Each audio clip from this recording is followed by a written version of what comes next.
A man coldly told his driver to crash into the girl crossing the street. The car slammed forward and knocked her down. The man stepped out, and she fainted in his arms. At the hospital, she was horrified to read a post on an online forum. The man who hit her was Ethan Lawrence, the ruthless heir of a powerful family. People said he'd driven his ex-girlfriend to suicide and then fled the country. At that moment, she got another crushing call. Her grandmother needed a life-saving surgery that cost $800,000. Desperate for money, the girl signed up on a Rent-A-Girlfriend app. Her first client booked a date that very night. When she got to the poolside party, she froze. Her client turned out to be the best friend of the man who nearly killed her. Ethan's friends mocked her, but Ethan, who'd been ignoring her, suddenly went ballistic. He grabbed his friend's arm and warned him that if anyone laid a hand on her, he'd make them pay. He then dragged the girl away from the party and into a hotel room. Terrified, she tried to thank him, but he flipped and pinned her against the wall. He demanded in a cold voice whether she'd ever done anything like that before. She panicked and tried to run, but he caught her easily. Without another word, he scooped her up and carried her off as she fought. She had no clue what the ruthless heir would do now that she was trapped. Later, she told Ethan their rental contract was done and they were strangers again. Ethan smirked and said she'd been very professional. As she turned to go, the door opened and her real client walked in. The client demanded to know where his girlfriend was. Ethan lied without blinking, saying her time was up and she'd left. The client checked her schedule on the app and saw she was fully booked for a month.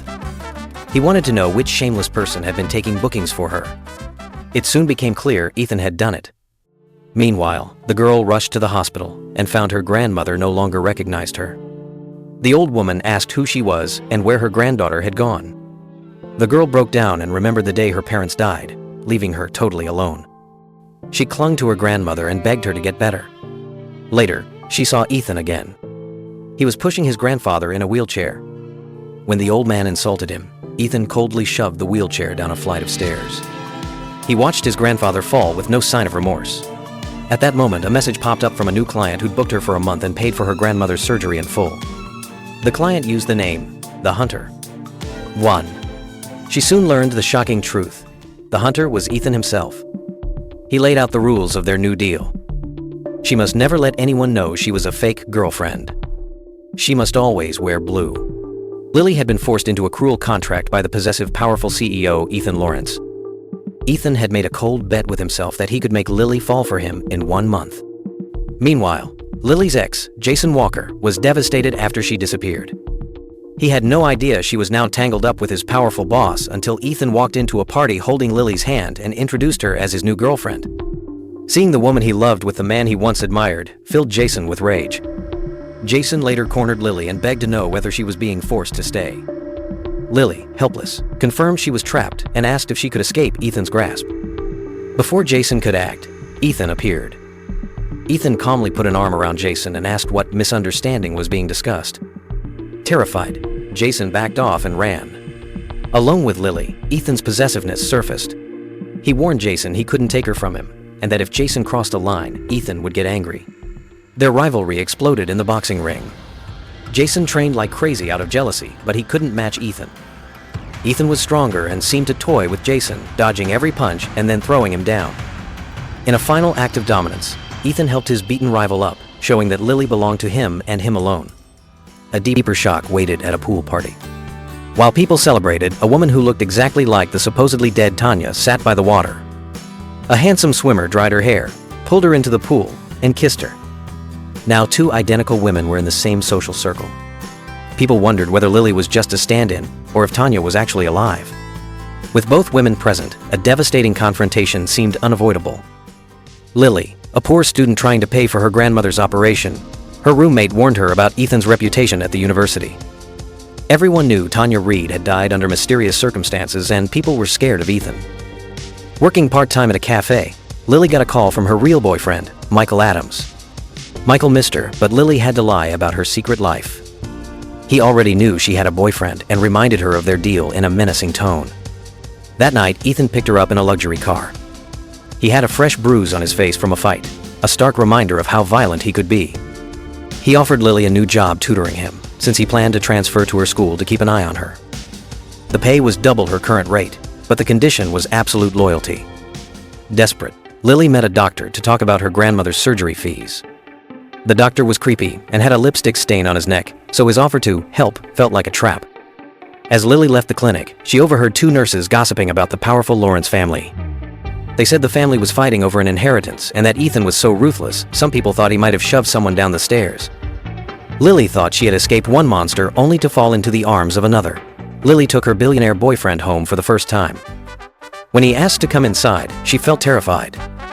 He followed her into a dark, run-down apartment building, and she immediately regretted inviting him. Once inside, he looked around her tiny place and made himself at home.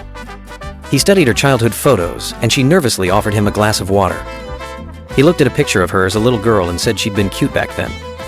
There was a coldness in his eyes that made her shiver. He seemed to know far too much about her. As he left, he asked if she would ask him to stay. She quickly said no, and he went out. She picked up the photo he'd been staring at and felt a chill run down her spine.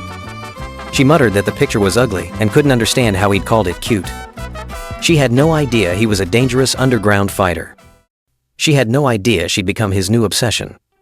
Days later, he took her to watch a brutal underground boxing match.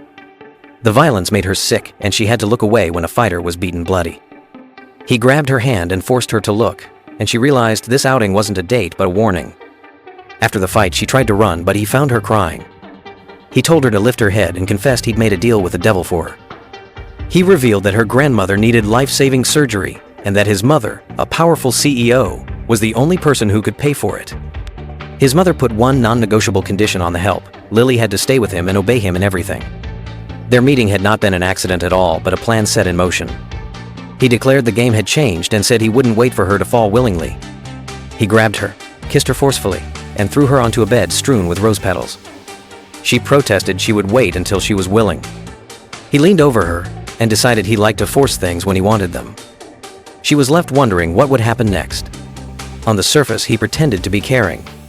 He visited Lily's sick grandmother in the hospital and even brought the woman's favorite osmanthus cake. Just as the old woman reached to take a bite, Lily stopped her with horror in her eyes. Lily had known for some time that her grandmother was deathly allergic to osmanthus and realized the gesture wasn't kind at all but an attempt to poison her. He then force-fed the grandmother an orange, making the old woman choke and nearly suffocate. So who was this monster in disguise? He appeared to be the heir to a top family, while Lily was merely the tutor he'd hired. From their first lesson, he'd been determined to make her submit completely. He cornered her in a classroom and, under the guise of a gentle touch, showed a crazed possessiveness. When Lily resisted, he punished her with a brutal kiss, pinning her to a desk and crushing her resistance. Shaking, Lily escaped to the bathroom and stared at the angry red mark on her neck. She realized with terror that getting close to a psycho like him would only drag her into madness. She decided she had to get out and went back to her room to pack. The moment she turned to leave, his arrogant mask collapsed. He panicked, grabbed her arm, and begged desperately for forgiveness. She shoved him away and ran, but a top-of-the-line Bentley instantly blocked her path. Several men in black suits appeared and respectfully but firmly invited her into a castle-like mansion. There she finally faced the real mastermind, his cold, imperious mother. What the powerful woman said next changed Lily's fate forever. The next day, Ethan canceled a lesson, using a trip to the mountains as an excuse, and Lily had no choice but to go with him. On the mountain, she ran into a cruel childhood friend of Ethan's, a girl who'd always acted like Ethan belonged to her. The girl mocked Lily and called her Ethan's girlfriend just to humiliate her, insisting Lily was a cheap replacement for his old love. Their argument blew up, and Lily realized she'd walked straight into a trap, miles from anywhere. They missed the last cable car down the mountain and found themselves stranded. Ethan led Lily to a small, run-down hotel to spend the night.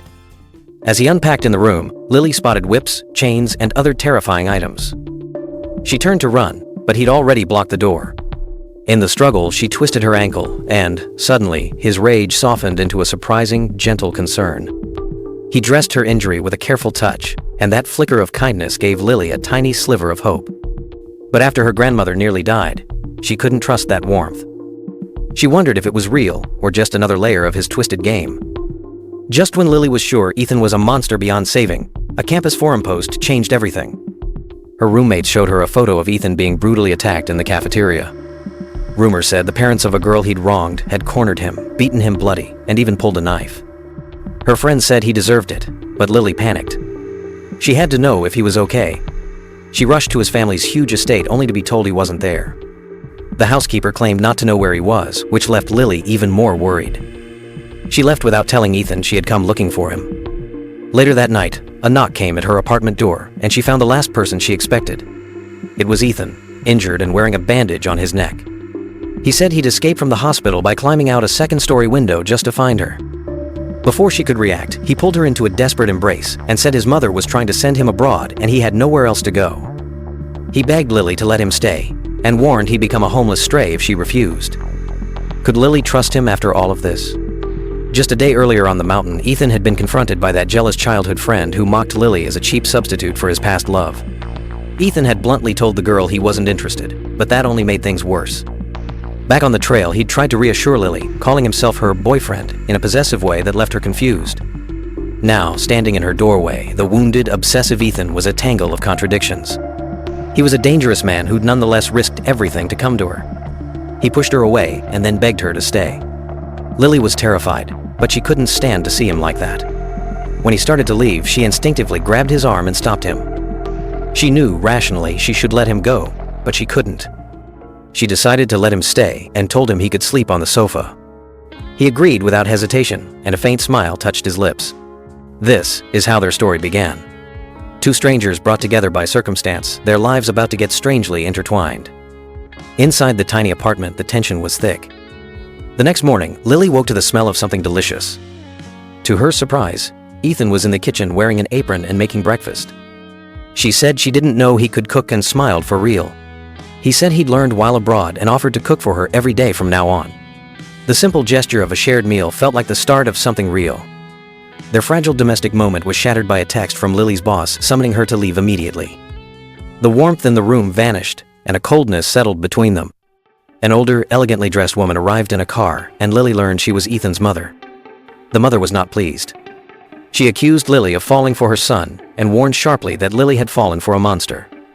She told a chilling childhood story about a beloved pet bird found dead and grotesquely preserved and insisted Ethan was abnormal and without morals.